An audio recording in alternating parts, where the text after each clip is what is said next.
Em tempo de guerra não se limpam armas. Como é que é, meninos e meninas? Tudo bem com vocês? Sejam bem-vindos a mais um vídeo.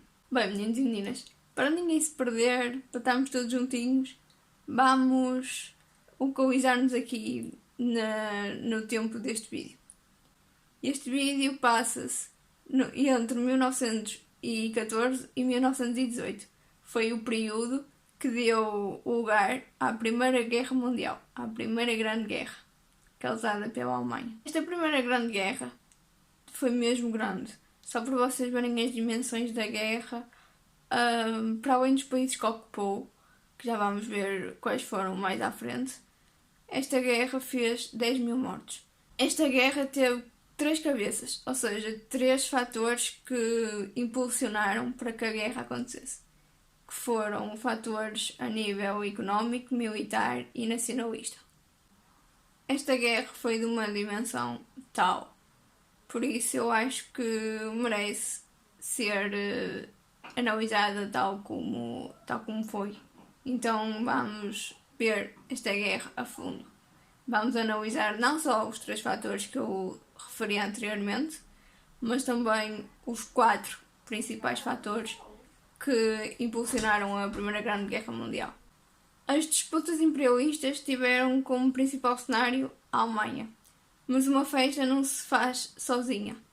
E então à festa juntou-se a Rússia, a França e a Grã-Bretanha. As disputas deram-se porque a Alemanha decidiu invadir por conta de um processo de unificação que estava metida. A Alemanha decidiu invadir a França, a Rússia e a Grã-Bretanha, e esses países, claro, não viram de bons modos essa estadia, embora obrigada. E então, pronto, decidiram começar ali a Primeira Grande Guerra Mundial.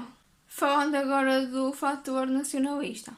A Alemanha criou um movimento político chamado Pan-Germanismo, que basicamente defendia o próprio país, porque basicamente a Alemanha queria tornar-se o único líder militar de toda a Europa. Também ainda em relação a esta questão do nacionalismo, a França criou o revanchismo francês, que é uma revolta, uma espécie de revolta, contra a guerra franco-prussiana, que teve como derrota francesa, que foi uma guerra que teve lugar entre 1870 e 1871. Após a vitória da Prússia nessa grande guerra, a guerra foi assinada no Palácio de Versalhes e nessa altura a Prússia tomou conta da Alemanha, proclamou vitória para com a Alemanha e invadiu o território deles. Bem, meninos, esta parte do nacionalismo e do economismo e não sei o quê tem muito pano para mangas. Então vamos avançar e vamos resumir um bocadinho aqui a guerra para vocês perceberem. Esta Primeira Grande Guerra teve 2 partes. Por um lado temos a Tríplice Entente, que é uma tríplice formada pela Rússia, a Grã-Bretanha e a França, que foi os países que foram invadidos pela Alemanha. E temos a Tríplice Aliança, por outro lado, que é a Tríplice Acordo, como eu gosto de chamar, que foi um acordo formado pela Alemanha, a Áustria-Hungria, que na altura eram juntas, o Império Otomano e a Itália. Pronto, se vocês fizerem assim um resumozinho rápido, como eu acabei de fazer, sobre as partes que dividiram a Primeira Grande Guerra Mundial, ou seja, as tríplices, as 2 grandes tríplices, vocês já conseguem perfeitamente fazer um resumo sobre 2 grandes pontos causadores da Guerra Mundial, que foram, de facto, o nacionalismo e as alianças militares. Então só nos falta falar do último grande ponto causador da Primeira Guerra Mundial, que são as corridas armamentistas. As corridas armamentistas foram criadas devido a um acordo que foi criado e assinado e acordado por todas as tropas militares, que dizia que, basicamente, se uma tropa militar precisasse de ajuda, a outra ia ajudar. E assim toda a gente depreendeu que a guerra ia acabar, era só uma mera questão de tempo. Tudo pronto para a guerra começar e eles veem que falta, assim, uma pessoa, neste caso, forte para a guerra se desencadear mesmo a sério. Então, no dia 28 de julho de 1914, que foi o primeiro dia de guerra, aparece uma pessoa chamada Francisco Ferdinando, que supostamente é o herdeiro, ou foi o herdeiro do trono austríaco. Este arquiduque não foi bem recebido por todos, especialmente pela Bósnia e pela Sérvia. Um soldado em particular da Bósnia decidiu fazer justiça pelas próprias mãos. Como o país não tinha visto de bons olhos a visita do arquiduque, ele decidiu, armado, meter-se em frente ao carro que transportava o arquiduque com a sua mulher, a Sofia, e matou-os aos dois.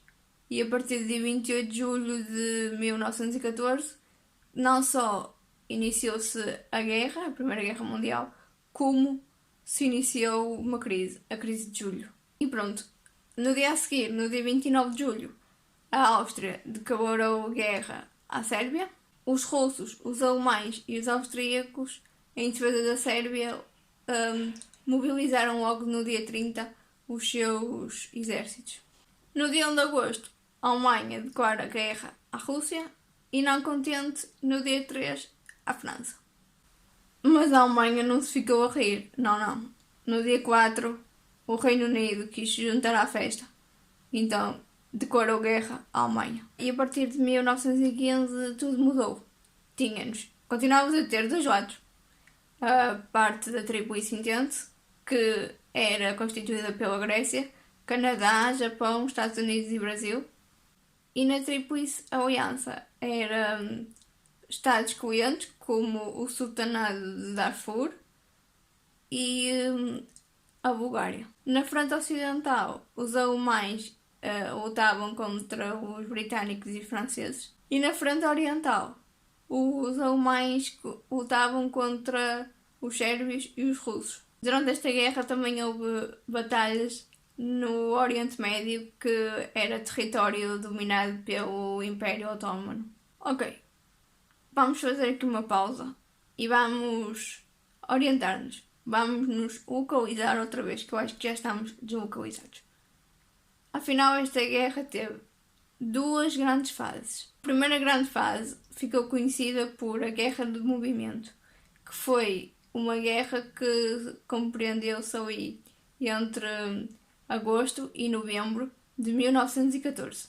A Guerra das Trincheiras foi como ficou conhecida a segunda parte da Primeira Grande Guerra Mundial, e foi uma guerra que teve início em 1915 até 1918.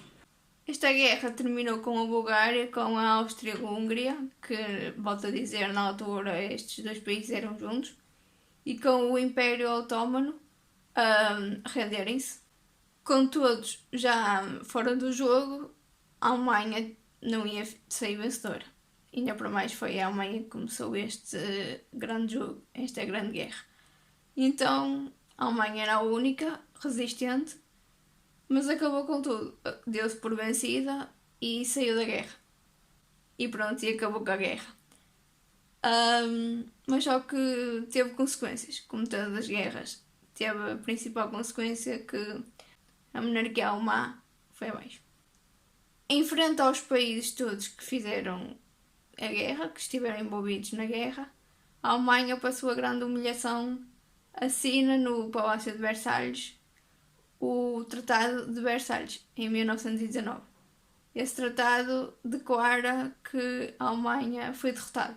A Alemanha, como consequência desta derrota, desta terrível derrota, foi obrigada a pagar uma multa pesadíssima que deixou o país à beira das ruínas por bastante tempo. A sua força militar passou a ser constituída só por 100.000 militares. Perderam terrenos na Europa e perderam completamente as colónias ultramarinas. Com o fim da Primeira Guerra Mundial surgiram novos países, a Finlândia, a Iugoslávia e a Polónia.